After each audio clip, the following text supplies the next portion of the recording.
From DailyDoseOfWeirdNews.com, I'm Darren Marlar, and this is your Daily Dose of Weird News. Brought to you by Send Out Cards. You can mail a real, personalized greeting card without leaving the house or going out to buy stamps. Choose from the hundreds of existing cards on the website or create one of your own completely from scratch, using your own photos and message. You can even use your own handwriting and signature if you wish. You create it all digitally on the website before it goes to the post office and gets mailed. For an extra special touch, you can also add a gift to the card, like a stuffed animal, bakery items, or candy. Try it now absolutely free. Visit sendoutcards.com/weird. Remember the /weird. That's sendoutcards.com/weird.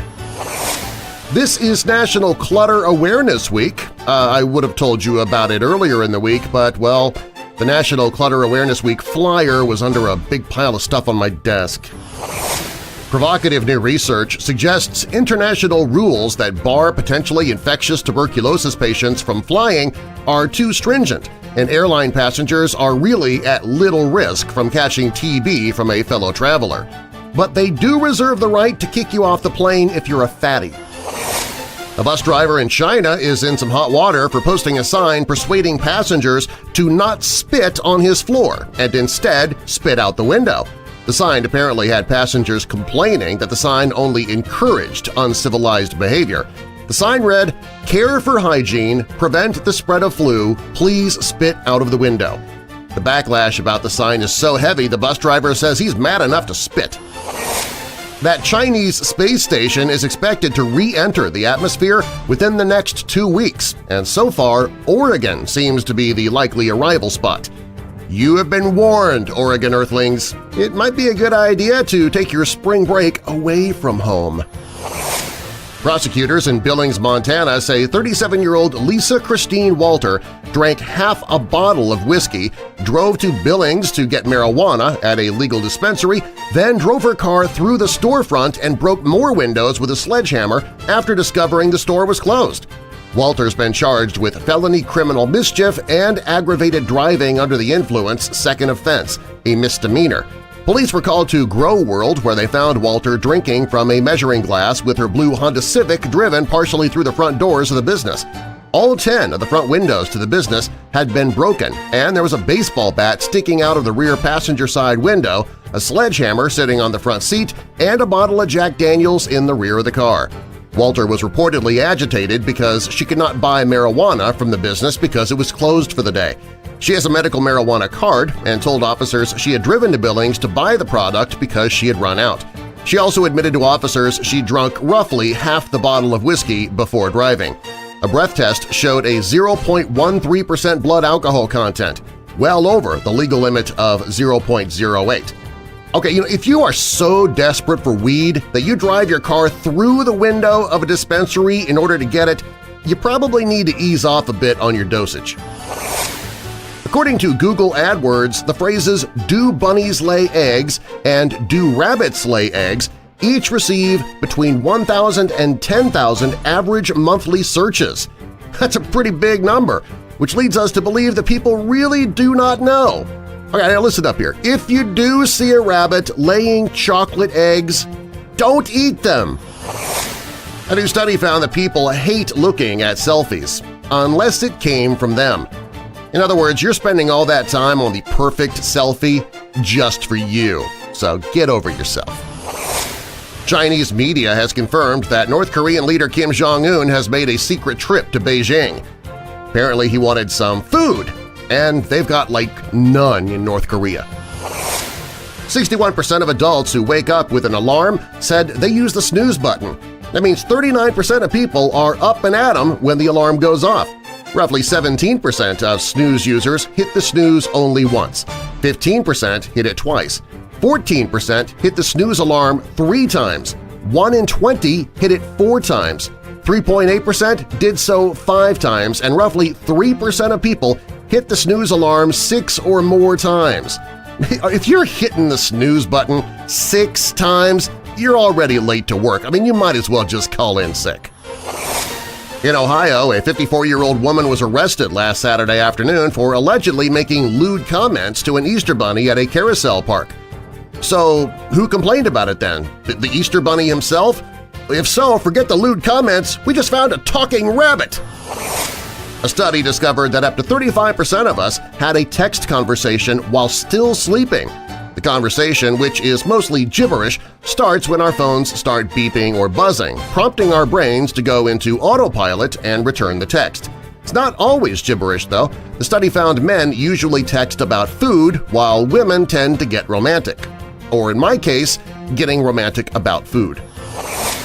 In Peoria County, Illinois, police responded to reports of a stabbing to find 48-year-old Carolyn Carpentier standing in the driveway holding her stomach. 2 puncture wounds were visible to her abdomen, and she claimed her sister had stabbed her twice because she was jealous of her. The sister, 49-year-old Anna Jean Carpentier, told deputies that the stabbing was an accident, explaining, "I was cutting up my ham when she ran into my knife."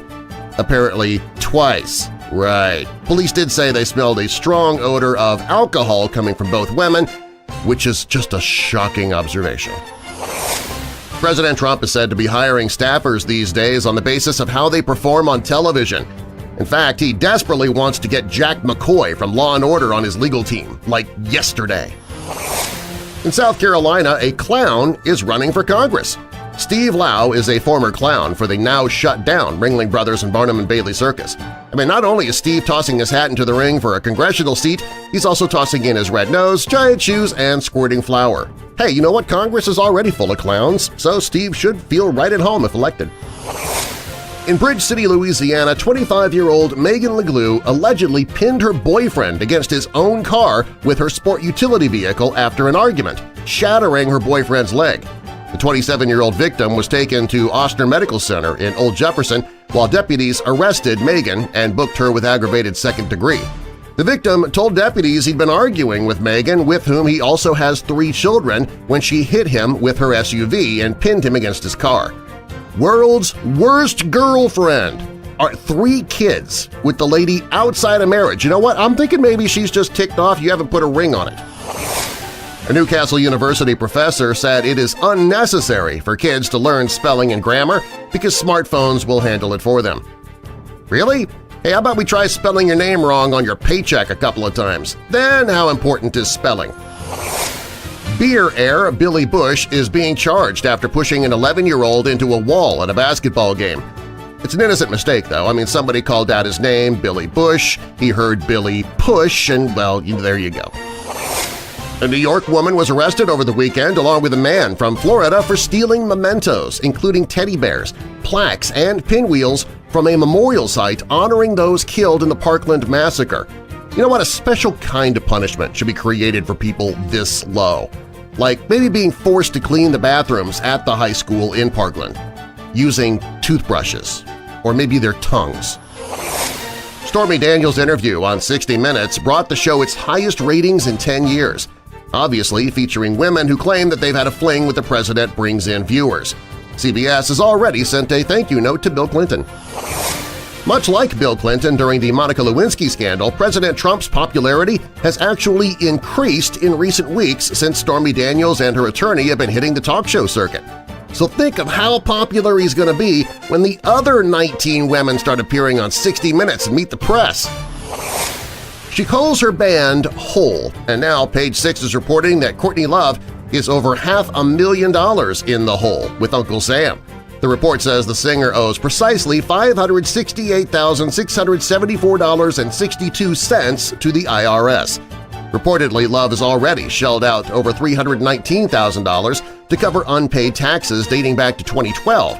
While a massive sum to most, the debts are paltry compared with what the singer herself says she has lost over the years. Back in 2014, Love told Australia's Style magazine that she'd lost about $27 million, most of which she said went to settling lawsuits. That same year, Love was reportedly sued by a Manhattan psychiatrist who said she owed over $48,000 worth of treatment for which she was accused of never paying. Now, it sounds like maybe she needs to go even more in debt with that psychiatrist because she definitely needs her head examined. A study in the journal Body Image indicates many overweight people do not know that they are obese. Whew! Man, it's a good thing I'm not one of those poor fat slobs. Linda Brown became famous at the age of 9 as the Brown in the now famous Brown v. Board of Education verdict, where the U.S. Supreme Court ended segregation in schools. She died in Kansas this week at the age of 76. Wouldn't it be awesome if they buried her in a whites-only cemetery? Face! A new study claims that obesity kills off taste buds. That, friends, is what we call irony. The CDC is warning that a second wave of the flu virus is probably coming, so don't slow down on your hand washing, because there are times when it's not polite to share. A Florida woman who's hoping to save a 100-year-old tree from being cut down decided to marry it. Karen Cooper wants to save the landmark Fort Myers tree whose 8,000-foot canopy graces a park near her home and held a wedding ceremony in which she pledged to honor and protect the large ficus. Local authorities have approved a developer's request to have it removed out of fear that it could topple and damage private property that adjoins the city-owned land. Cooper held the event in a bid to get people to show their support for preserving the tree. Cooper's ceremony was complete with a wedding dress, walk down the aisle, maid of honor, even a canine ring bearer. The bride, who has lived in Fort Myers nearly 40 years, says she wants to save the tree after so many others were destroyed in September's Hurricane Irma. A reported 80 or so people showed up for the wedding ceremony, which included food and music and was capped off with a tree decorating ceremony. Okay, so if local authorities do go ahead and cut the tree down anyway, does that make this lady a widow? Can she then collect life insurance on her dead husband, Mr. Ficus? Inquiring minds want to know. Another study says that the happiest teens use their phones and digital media less than an hour a day. This has to be fake news. There is no way they were able to find teenagers who use their phones and computers less than an hour a day. No way! It used to be that you were supposed to exercise for at least 10 minutes to have any health benefits. Well, now new research from the National Cancer Institute and the National Institutes for Health say that anything you do has health benefits, which is precisely why I twiddle my thumbs during commercial breaks. Physical fitness is important to me. Become a patron of the show and get exclusive content just for official weirdos. Get the details at dailydoseofweirdnews.com. And if you like scary, true stories, check out my other podcast at WeirdDarkness.com. For Daily Dose of Weird News, I'm Darren Marlar, and I'll see you next time, Weirdos!